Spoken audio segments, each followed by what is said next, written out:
The first man to see them clearly was Sergeant Park. His gaze was locked on a gap between reed clusters when the shapes resolved, as if fog had chosen a form. 12 figures in formation, each spaced precisely 2 paces apart.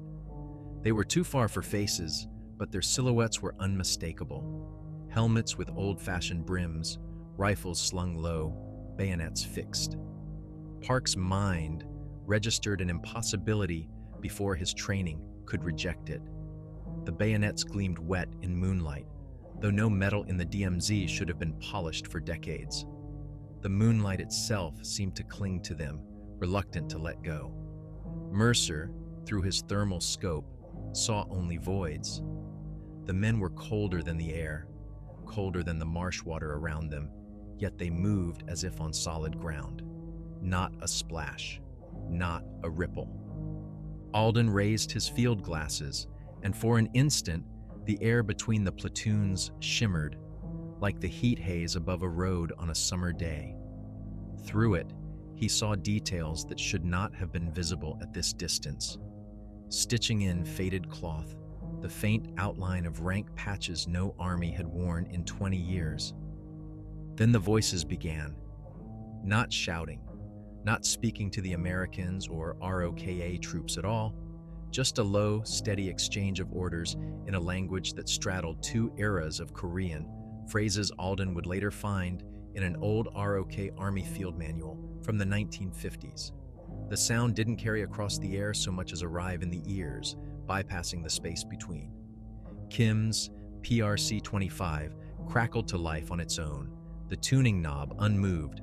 Static swelled, then thinned, and one voice, calm, measured, asked for a countersign, not their countersign. One from a war that had ended before half the men in Delta 7 were born. The figures halted at what would have been the center line of the DMZ. In unison, they turned their heads toward the south. The movement was mechanical, too precise, like a single thought animating 12 bodies. The formation's front rank took 1 pace forward. Alden gave the quietest possible command. "Hold your fire." His tone was flat, almost clinical, but the men heard the undertone. This was not something gunfire would solve. The next pace brought the front rank within 40 meters. The floodlight on the tower dimmed, flared once, then died completely. The world contracted to moonlight and shadow. Then, impact. Not on the men, but in the air itself. A cold front seemed to pass through the fence, a wall of frigid air that set every nerve on edge. Frost began to crystallize on the lowest strands of wire, forming in seconds despite the summer humidity. Park swore softly. In that thin ice, he could see the figures reflected, not their fronts, but their backs, as if the wire showed where they'd come from, not where they were. The lead figure stepped to the fence and stopped inches from it. No movement, no sign of intent to cross. Its head tilted slightly, and in that tilt was something unnervingly human. Curiosity, maybe recognition. Without warning, the entire formation raised their rifles.